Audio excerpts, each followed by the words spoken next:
بسم اللہ الرحمن الرحیم۔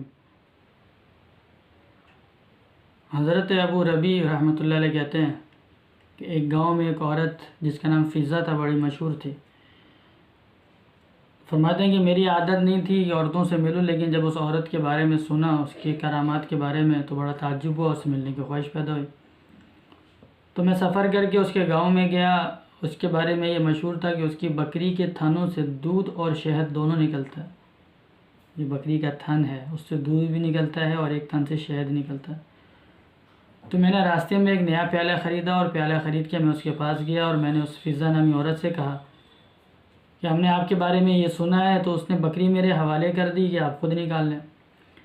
کہتے ہیں ابو ربیع رحمۃ اللہ علیہ کہ میں نے وہ پیالہ لے کے بکری لے کے دودھ نکالنا شروع کیا تو اس سے ایک تھن سے دودھ اور دوسرے سے شہد نکلنے لگا۔ میں بڑا حیران ہوا، اور حیرانگی کی بات ہے۔ تو میں نے اس عورت سے پوچھا کہ بھئی یہ بکری کہاں سے آئی، کہ ایسی بکری جو شہد دیتی ہو؟ تو وہ کہتی ہے کہ اس کا قصہ بڑا عجیب ہے۔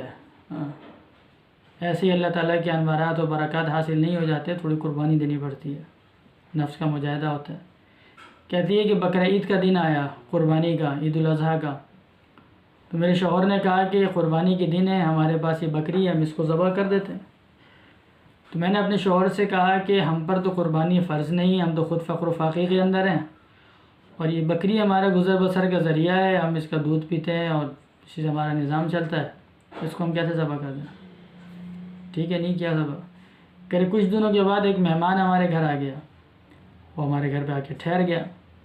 اب شوہر نے کہا کہ دیکھو قربانی تو فرض نہیں تھی، لیکن اس مہمان کا اکرام کرنا، 3 دن تک اس کو اپنی حیثیت کے مطابق اچھے سے اچھا کھانا کھلانا اس کا ذمہ داری ہے اس کی۔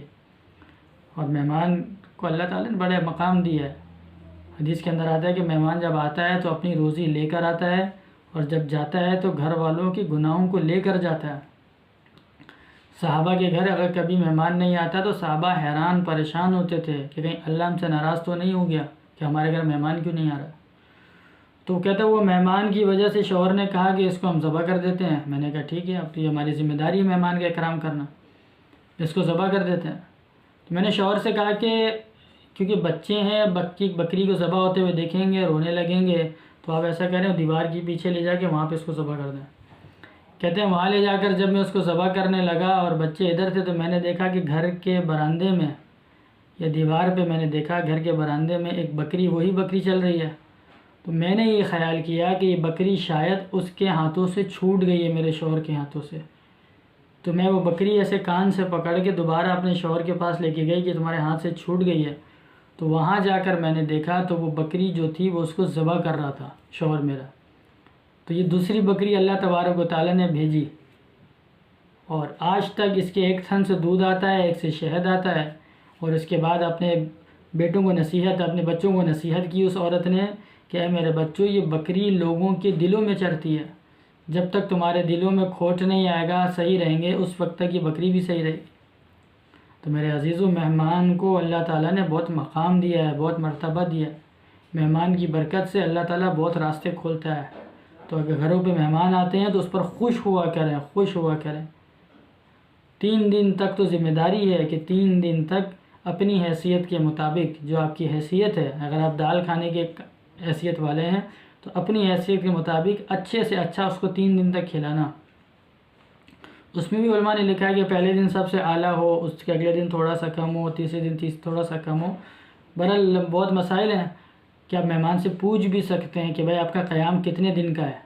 پیار محبت سے شریعت نے اجازت دی ہے، آپ 5 دن ٹھہریں گے، آپ 10 دن ٹھہریں گے، آپ 15 دن ٹھہریں گے، آپ 2 دن کا قیام کریں گے، تاکہ انسان اسی کے موافق اپنی ترتیب بنائے کہ بھئی یہ 10 دن ٹھہرے گا تو ہمیں اپنے اخراجات کو اس 10 دن کے حساب سے لے کے چلنا ہے، 3 دن ٹھہرے گا ہمیں اس کے حساب سے لے کے چلنا ہے۔ تو شرعاً آپ یہ پوچھ سکتے ہیں، اس میں کوئی کباہت نہیں ہے۔ اور اگر کسی مہمان سے کسی نے پوچھ لیا تو اس کو ناراض ہونے کی ضرورت نہیں ہے، ٹھیک ہے۔ شریعت نے اس کی اجازت دی ہے تاکہ میزبان جو ہے آپ کا، وہ اپنی گنجائش کے مطابق، اپنی حیثیت کے مطابق آپ کا خیال رکھے، آپ کی وجہ سے گناہ گار نہ ہو۔ تو مہمان گھروں پہ آتے ہیں، اللہ تعالیٰ کی بہت بڑی نعمت ہے، اللہ تعالیٰ اس کے سے برکتوں کے راستے کھولتے ہیں۔ اور میزبان جو جاتے ہیں انہیں بھی چاہیے کہ 3 دن کے بعد گھر والوں کے اوپر بوجھ نہ بنے۔ حدیث کے اندر یہ بھی آتا ہے کہ ان کے اوپر بوجھ نہ بنے۔ ہاں ٹھہرنا ہے، ان کو بتا دیں میں اتنے دن ٹھہروں گا، اور بڑے لمبے مسائل ہیں بہت سارے. تو کوشش کریں مہمان آتے ہیں اس پر خوش ہوں، خوش دلی سے ان کا استقبال کریں. جس طریقے سے اس بکری کے تھنوں سے شہد آیا، اللہ نے غیب سے بکری بھیجی، اس طریقے سے اللہ تعالیٰ غیب سے روزی کے راستے کھولے گا. اللہ تعالیٰ ہم سبوں کو فراخی نصیب فرمائے اور مہمانوں کے آنوں پہ ہمیں خوشی نصیب فرمائے کہ ہمارے گھر پہ اللہ نے تحفہ بھیجا ہے، انعام بھیجا ہے. صحابہ خوش ہوتے تھے ہمارے گھر مہمان آ گیا. اللہ تعالیٰ عمل کی توفیق نصیب فرمائے.